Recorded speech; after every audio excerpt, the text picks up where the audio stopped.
ఇక్కడ పౌలు ఏమంటున్నాడు? మనుష్య జ్ఞానము నేర్పు మాటలతో కాక. ఓ బోర్డు మనుష్య జ్ఞానం పౌలుకి, అది కూడా చాలా నేర్పింది అతనికి. కానీ ఎక్కడికి తీసుకెళ్ళింది? క్రీస్తుని హింసించేంత వరకు తీసుకెళ్ళింది. ఇప్పుడు ఆ జ్ఞానమును విడిచిపెట్టాడు. ఇప్పుడైతే నువ్వు యేసు ప్రభువుని తెలుసుకుని నువ్వు దైవ చిత్తానుసారమైన దుఃఖముతో రక్షణార్థమైన మారుమనసును పొందేవంటే ఇక నువ్వు ఈ లౌకికాత్మను ఎప్పుడూ కూడా లెక్క చేయవు. అది ఒకవేళ నీలో ఉన్నా కూడా దాన్ని ఉపయోగించవు. దాన్ని ఉపయోగించకుండా ఉండేటట్లుగా దేవుడు అనుగ్రహించు ఆత్మ సంబంధమైన జ్ఞానాన్ని ఉపయోగిస్తాం. ఈ లౌకికాత్మ ఎప్పుడు కూడా అపవాది సంబంధమైంది. అంటే అపవాది దాని మీద పనిచేస్తూ ఉంటాడు, పని చేయడానికి అవకాశం ఉంటుంది. దేవుని ఆత్మ మీద అపవాది పనిచేయలేదు. కానీ ఒకటికి లౌకికాత్మ ఉందనుకోండి, దాన్ని అపవాది ఏదో ఒక రకంగా అవకాశం తీసుకుంటాడు.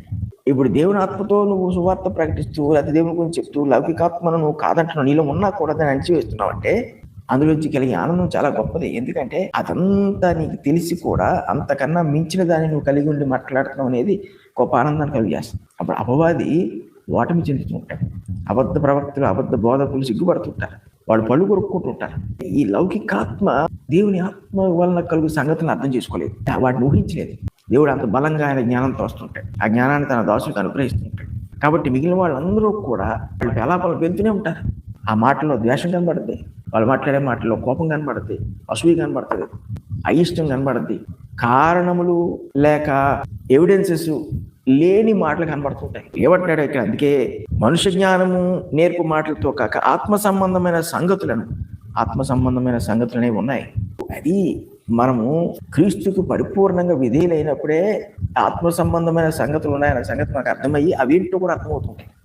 ఆత్మ సంబంధమైన సంగతులను ఆత్మ సంబంధమైన సంగతులతో సరిచూచుచు. ఇదేంటి ఇలాగన్నాడు? ఇది కొంచెం వింతగా ఉంది భాష. పరిశుద్ధాత్ముడే నేర్పుతున్నాడు. ఏం చేస్తున్నావు? నేర్పుతున్నప్పుడు ఆత్మ సంబంధమైన మాటలను ఆత్మ సంబంధమైన ఆలోచనలతో మనం కలపగలుగుతాం. పరిశుద్ధ గ్రంథము ఆత్మ సంబంధమైన మాటలు ఇవి. కానీ ఈ మాటలకు ఉన్న ఆలోచన ఎవరి దగ్గర ఉంటుంది? మన దగ్గర ఉండదు, పరిశుద్ధాత్మ దగ్గర ఉంటుంది. కాబట్టి వాక్యములో ఉన్న ఆత్మ సంబంధమైన ఆలోచనలు పరిశుద్ధాత్ముడు దయచేస్తే తప్ప వాక్యాన్ని మనము పరిపూర్ణంగాను సరిగాను మనం ప్రకటించలేము. అందుకే అబద్ధ బోధకులు బోల్డ్ మంది ఉన్నారు. ఎందుకంటే ఈ ఎక్స్పీరియన్స్, ఈ సిచ్యువేషన్కి వాళ్ళు రాలేరు.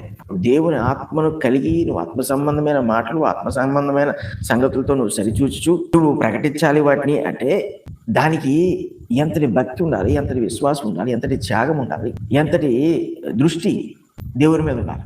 నీ దృష్టి ఎంతసేపు నీ జ్ఞానం మీద, నీ వాదం మీద, లేకపోతే నీకున్న వాటి మీద, నువ్వు కోరుకునే వాటి మీద ఉంటే సాధ్యపడుతుంది.